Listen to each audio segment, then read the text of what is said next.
Darian Fenton. Thank you, Mr Speaker. Well, I would have thought that the Minister of Labour, Simon Bridges, may have had a word to say about the fact that it's Labour weekend this weekend. But however, he's the Minister, didn't say a word about Labour Day this weekend. He'll just be off having a holiday, forgetting that Labour Day is about remembering the struggle that we had for an 8-hour working day that began in 1840 and has been celebrated in this country from 1900. Mr Speaker, there was a time when each generation was proud to say that their kids would be better off than them at work.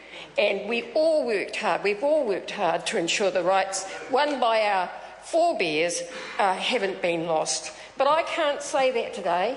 Working people are going backwards under this national-led government. Our kids can't get jobs, and even when they do, they are highly precarious. Flexibility is about how easily they can be fired and how little responsibility an employer must bear.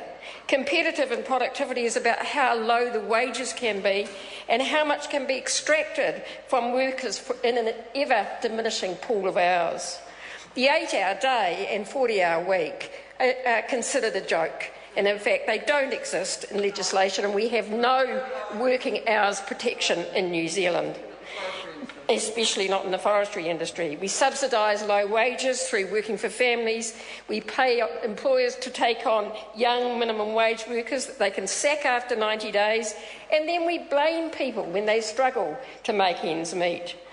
There are more and more people out looking for work now, but for jobs that don't exist, and when they can't find them, they get punished. We are on a punishment regime led by the Honourable Paula Bennett. Thousands of workers continue to lose their jobs through layoffs. It's been a dreadful week this week, and I want to just briefly send our aho out to the 1,000-odd New Zealand Post workers who are facing job losses that have been announced today. But what does this government do? It goes back to its normal modus operandi of cutting workers' rights. It's cutting workers' rights, and guess what? Simon Bridges should have been at the Select Committee to hear the stories of workers, the 14,000 workers who submitted against his Employment Relations Bill. But however, because he wasn't there, I'm going to tell some of their stories. And there is no story stronger than that of the cleaners who work in this Parliament, who have appealed to Simon Bridges not to make their lives worse by ditching the protections of Part 6A of the Employment Relations Act. I hope he's been listening like he said he would, like he told this Parliament he would, but just in case, here's some words from the cleaners. You never see us. Every evening we catch the bus or the train from Wainuiomata or Porirua to come clean your offices. We vacuum the floors, scrub the toilets and tidy away your rubbish. We come in at midnight when you've all gone home and the Parliament buildings are empty. I know Tauhenra is a bit sensitive about this topic.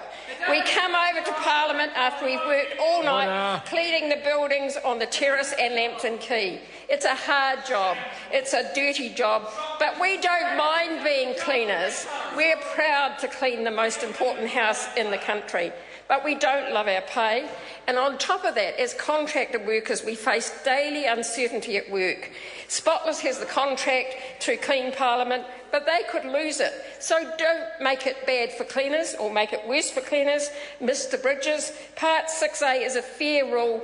All the contractors should play by the same rules. And on their behalf, I call on Simon Bridges to remove the changes he's planning to make to Part 6A. In Christchurch, he should have heard the stories too from workers who came along who've already been traumatised by the earthquake and who said, why would a government want to cut our pay? Why would they do that to us? There was a worker called Julie Reason who talked about her job as a home care worker. Home care worker working on assignment, job to job, working an hour, then getting in the car, getting paid nothing, no tea breaks or anything. She said, why would this government want to cut our pay? My message to New Zealand workers this Labour Day is that the Labour Party values the hard work of working New Zealanders and their contribution. We're on their side and we have real plans to improve your working lives when this government is thrown out. Jonathan